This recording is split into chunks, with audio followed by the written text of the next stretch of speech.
ഈശോയിൽ എൻ്റെ ഏറ്റവും പ്രിയപ്പെട്ട സഹോദരങ്ങളെ, നിങ്ങളോടൊരു പ്രത്യേക പ്രാർത്ഥന സഹായം ഈ ദിവസം ഞാൻ ചോദിക്കുകയാണ്. നാളെ ജൂലൈ 9 മുതൽ 12 തീയതി ഞായറാഴ്ച വരെ നമ്മുടെ 24ാമത്തെ ഹീൽ ധ്യാനം പാമ്പാടിയിലെ ധ്യാനകേന്ദ്രത്തിൽ നടക്കുകയാണ്. നിങ്ങളുടെ ഒരു സ്പെഷ്യൽ പ്രെയർ ഞാൻ നിങ്ങളോട് റിക്വസ്റ്റ് ചെയ്യാണ്. വരുന്ന ഈ 4 ദിവസങ്ങളിൽ നാളെ മുതൽ ഞായറാഴ്ച വരെ ഒരു നന്മ നിറഞ്ഞ മറിയം ഈ ധ്യാനത്തിൽ പങ്കെടുക്കുന്ന എല്ലാവർക്കും വേണ്ടി നിങ്ങളൊന്ന് പ്രാർത്ഥിക്കാം. വലിയ ബുദ്ധിമുട്ടുള്ള കാര്യമല്ലെന്ന് തോന്നുന്നു അല്ലേ?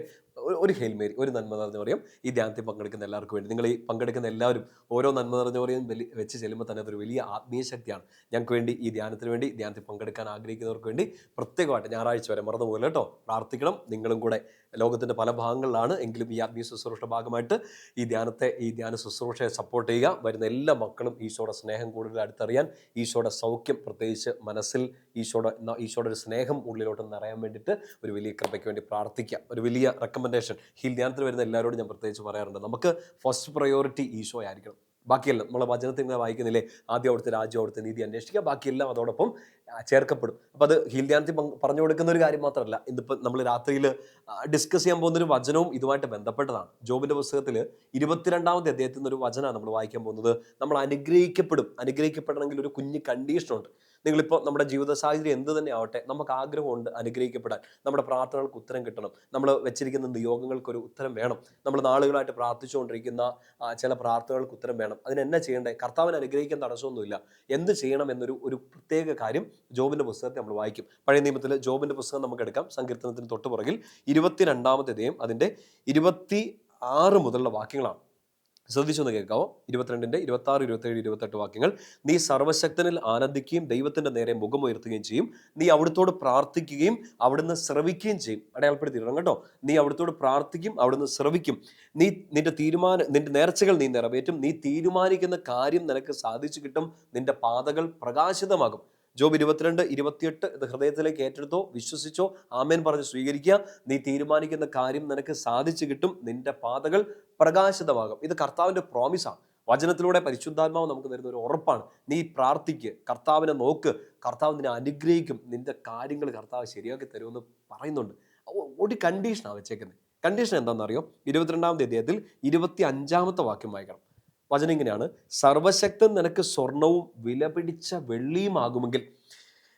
വചനം ശ്രദ്ധിച്ചോ? സർവശക്തൻ നിനക്ക് സ്വർണവും വിലപിടിച്ച വെള്ളിയുമാകുമെങ്കിൽ നീ സർവശക്തന്റെ നേരെ മുഖമുയർത്തുകയും അവിടുത്തോട് പ്രാർത്ഥിക്കുകയും ചെയ്യും. അവിടുന്ന് കേൾക്കും, നിന്റെ പാതകൾ പ്രകാശിതമാകും, നിന്റെ പ്രാർത്ഥനയ്ക്ക് ഉത്തരം കിട്ടും. എൻ്റെ പ്രിയപ്പെട്ട സഹോദരങ്ങളെ, ഈ വചനം നമ്മളെ പറ്റിക്കില്ല. വചനം നമുക്ക് ഉറപ്പ് തരികയാണ്, കർത്താവ് നിന്റെ പ്രാർത്ഥന കേൾക്കും. കണ്ടീഷൻ വെച്ചിരിക്കുന്നത് എന്താ? സ്വർണത്തെക്കാൾ, വെള്ളിയേക്കാൾ, 2 കാര്യങ്ങൾ അവിടെ പറഞ്ഞതേ ഉള്ളൂ. ഏറ്റവും വലിയ സമ്പാദ്യത്തെക്കാൾ സമ്പത്തായി തീരണം, നിധിയായി തീരണം ആര്? ഈശോ. ഈശോയ്ക്ക് 1ാം സ്ഥാനം കൊടുത്തിട്ടുണ്ടെങ്കിൽ ബാക്കിയെല്ലാം കർത്താവ് അനുഗ്രഹമാക്കി മാറ്റുന്നു. മുമ്പേ പറഞ്ഞ വചനം നിങ്ങൾക്ക് ഇപ്പോൾ അതിൻ്റെ അർത്ഥം കൂടുതലായിട്ട് പിടികിട്ടുന്നുണ്ടോ? ആദ്യം അവിടുത്തെ രാജ്യവും അവിടുത്തെ നീതി അന്വേഷിക്കുക, അതോടൊപ്പം ബാക്കിയെല്ലാം നിങ്ങൾക്ക് ലഭിക്കും. എൻ്റെ പ്രിയപ്പെട്ട സഹോദരങ്ങളെ, ഒരുപക്ഷെ ഒരു തരത്തിൽ സമൃദ്ധിയുടെ സുവിശേഷമൊക്കെ കേട്ട് ചിലപ്പോൾ തെറ്റിദ്ധരിക്കപ്പെടുന്ന ഒരു ലോകത്തിലായിരിക്കാം. അങ്ങനെ പ്രാർത്ഥിച്ച ഈ അനുഗ്രഹം കിട്ടും, ഇങ്ങനെ പ്രാർത്ഥിച്ച ഈ അനുഗ്രഹം കിട്ടും, അവിടെ പോയാൽ ഇവിടെ പോയാൽ ഈ പ്രാർത്ഥന രീതി ഒന്ന് ഫോളോ ചെയ്താൽ അനുഗ്രഹം കിട്ടും. സമൃദ്ധിയുടെ സുവിശേഷം ഒത്തിരി നമ്മളെ പ്രലോഭിപ്പിക്കുകയും തെറ്റിദ്ധരിപ്പിക്കുകയും വഴിതെറ്റിക്കുകയും ചെയ്തൊരു കാലത്തിൽ നമ്മൾ ജീവിക്കുന്നത്. ഇതൊരു സമൃദ്ധിയുടെ സുവിശേഷം അല്ല. ജോബിൻ്റെ പുസ്തകത്തിലൂടെ, ജോബിൻ്റെ ജീവിതത്തിലൂടെ വചനം കൃത്യമായിട്ട് പറഞ്ഞു തരികയാണ്, നീ അനുഗ്രഹിക്കപ്പെടണമെങ്കിൽ 1ാം സ്ഥാനം കർത്താവിന് കൊടുക്കുക. ഇത്രയും നാൾ ഇവിടെ പോയി പ്രാർത്ഥിച്ചെന്നോ, ഇത്രയും പ്രാർത്ഥനകൾ ചെല്ലുന്നോ, ഈ പ്രാർത്ഥനകളൊക്കെ തുടരെ ചെയ്യുന്നുണ്ടെന്നോ ഉള്ളതല്ല അനുഗ്രഹത്തിൻ്റെ അടയാളം. അത് ചിലപ്പോൾ നമ്മളെ വഴി തെറ്റിച്ചേക്കാം. സമൃദ്ധിയുടെ സുവിശേഷം നമ്മുടെ കണ്ണുകളെ മഞ്ഞളിപ്പിച്ചേക്കാം, തെറ്റിദ്ധരിപ്പിച്ചേക്കാം. ഇതാ യഥാർത്ഥ സുവിശേഷം വചനത്തോട് പറഞ്ഞു തരികയാണ്, നീ ഈശോയ്ക്ക് 1ാം സ്ഥാനം കൊടുക്കുക, ബാക്കിയെല്ലാം നിനക്ക് ചേർക്കപ്പെടും, കർത്താവ് അനുഗ്രഹിക്കുന്നു. നിങ്ങൾ ഈ പഴയൊരു കഥ കേട്ടിട്ടില്ലേ? ചെറുപ്പത്തിലൊക്കെ കേട്ടിട്ടുള്ള ഒരു കഥയായിരിക്കാം. ഒരു രാജ്യത്ത് ഇങ്ങനെ രാജകുമാരൻ്റെ കല്യാണാലോചനയൊക്കെ നടക്കുകയാണ്. അപ്പോൾ രാജകുമാരൻ അടുത്ത രാജാവാണ്, ഒരു ഭാര്യയെ കണ്ടുപിടിക്കണം. ആ ഭാര്യ നാളെ രാജ്യത്തിൻ്റെ രാജ്ഞിയൊക്കെ ആയിത്തീരാനുള്ളതാണ്. അപ്പോൾ ഏറ്റവും മിടുക്കിയായ ഒരു പെൺകൊച്ചിനെ കല്യാണം കഴിക്കണം. അപ്പോൾ മത്സരം നടക്കുന്നു. രാജകുമാരൻ ഫൈനൽ റൗണ്ടിലേക്ക് വന്ന ഒരു 20 പെൺകുട്ടികളെ ഇങ്ങനെ മത്സരത്തിന് നിർത്തിയിരിക്കുന്നു. ഏറ്റവും അവസാനമായിട്ട് ചെക്ക് ചെയ്യേണ്ടത്, നോക്കുമ്പോൾ സൗന്ദര്യമുണ്ട്, എല്ലാം ഉണ്ട്, മിടുക്കിമാരാണ്. ഇനി വേണ്ടത് നല്ല ബുദ്ധിശക്തിയാണ്, വിവേകമാണ്. മുമ്പോട്ട് ഈ രാജ്യത്തെ നയിക്കാൻ പറ്റുന്ന ഒരു പാർട്ട്ണറായിട്ട് ഇയാളെ കൂടെ വേണം. അതുകൊണ്ട് 20 പേരിൽ നിന്ന് ഏറ്റവും മിടുക്കിയെ ചൂസ് ചെയ്യാനുള്ള ഒരു മത്സരം നടക്കുകയാണ്. അപ്പോൾ രാജകുമാരൻ മത്സരത്തിന്റെ നിബന്ധന ഇങ്ങനെ പറഞ്ഞു: 5 മിനിറ്റ് സമയമുണ്ട്. 5 മിനിറ്റ് കൊണ്ട് നിങ്ങൾ ഈ കൊട്ടാരത്തിൽ എന്തു പോയി തൊട്ടാലും അത് നിങ്ങൾക്കുള്ളതാണ്. കഥയുടെ ക്ലൈമാക്സ് നിങ്ങൾക്ക് അറിയാൻ തോന്നും. ബെല്ലടിച്ചു. ഈ രാജകുമാരിമാരല്ല, ഈ പെൺകുട്ടികൾ ഓടി അങ്ങോട്ടും ഇങ്ങോട്ടൊക്കെ ഓടി. ഒരാൾ പോയിട്ട് ഖജനാവിൽ തൊട്ടു. അതിന്റെ അർത്ഥം എന്താണ്? അവിടെയുള്ള സ്വർണവും മുത്തും പവിഴവും ഒക്കെ അവക്കുള്ളതാണ്. ഒരാൾ പോയിട്ട് സിംഹാസനത്തെ തൊട്ടു. ആ സ്വർണം കൊണ്ട് നിർമ്മിച്ച സിംഹാസനം ആ പെങ്കുച്ചിനുള്ളതാണ്. ഒരാൾ പോയിട്ട് ആനയെ തൊട്ടു. അതെന്തിനാന്ന് എന്നോട് ചോദിക്കരുത്, ചിലപ്പോൾ ആനവാലിനായിരിക്കും, കഥയിൽ ചോദ്യമില്ല. അപ്പൊ ആനയെ അവക്കുള്ളതാണ്. ഒരു പെങ്കൊച്ച് ഓടിപ്പോയിട്ട് പിന്നെ അന്തപുരത്തിൽ സാരികളൊക്കെ വെച്ചിരിക്കുന്നു, തുണിയൊക്കെ വെച്ചിരിക്കുന്നു. ആ തുണിയെ പോയി തൊട്ടു. അപ്പൊ വില കൂടിയ തുണിയൊക്കെ അവക്കുള്ളതാണ്. അങ്ങനെ എല്ലാവരും അങ്ങോട്ടും ഇങ്ങോട്ടും ഓടി. രാജകുമാരൻ നോക്കുമ്പോൾ ഒരു പെങ്കൊച്ച് 19 പേരും പല വഴി ഓടി. ഈ ഒരാൾ മാത്രം അവിടെ നിൽക്കുകയാണ്. അപ്പൊ രാജകുമാരൻ ചോദിച്ചു, ബെല്ലടിച്ചത് കേട്ടില്ലേ? അടുത്ത ബെല്ല്, ഫൈനൽ ബെല്ല് അടിക്കാറായി. നീ എങ്ങോട്ടെങ്കിലും പോയിട്ട് എന്തെങ്കിലുമൊക്കെ തൊട്. അപ്പൊ അവൾ അനങ്ങാണ്ട് നിൽക്കുകയാണ്. അപ്പോൾ ചുറ്റുമുള്ള മന്ത്രിമാരും രാജസദസ്സൊക്കെ ഇങ്ങനെ നോക്കിക്കാണ്. ഇതെന്താ ഒരു മണ്ടിക്കുഞ്ഞാണോ? ഇവളെന്താ ഈ സമയം കളയുന്നത്? ഇവൾക്കൊന്ന് പോയി എന്തെങ്കിലുമൊക്കെ പോയി പിടിക്കത്തില്ലേ? അതെടുത്ത് വീട്ടിലോട്ട് പോകത്തില്ലേ? ഇല്ലെങ്കിൽ ഈ ഒരു മത്സരത്തിൽ പാർട്ടിസിപ്പേറ്റ് ചെയ്തെന്നെങ്കിലും ആയിക്കൂടെ? ഈ പെങ്കൊച്ച് എന്ത് ചെയ്തെന്നറിയോ? കഥ എന്താണ് നിങ്ങൾക്കറിയാലോ, ബാക്കി പറഞ്ഞേ. ഇവള് പതുക്കെ നടന്നു വന്ന് രാജകുമാരൻ്റെ അടുത്ത് വന്ന് രാജകുമാരൻ്റെ കയ്യെ കയറി പിടിച്ചു. രാജകുമാരൻ്റെ കയ്യെ കയറി പിടിച്ചു. യു നോ ദ ക്ലൈമാക്സ് അല്ലേ? ഇതിന്റെ മോറലും ഇതിന്റെ സ്റ്റോറി ലൈനും നിങ്ങൾക്ക് നന്നായിട്ട് അറിയാം. ഇപ്പോൾ അവൾ തൊട്ടത് രാജകുമാരനെയാണ്. നാളെ രാജാവാകേണ്ടവനെയാണ്. മത്സരം അവളാണ് ജയിക്കുന്നത്. കാരണം അവൾ തൊട്ടത് സർവ്വത്തിൻ്റെയും അധികാരിയാണ്.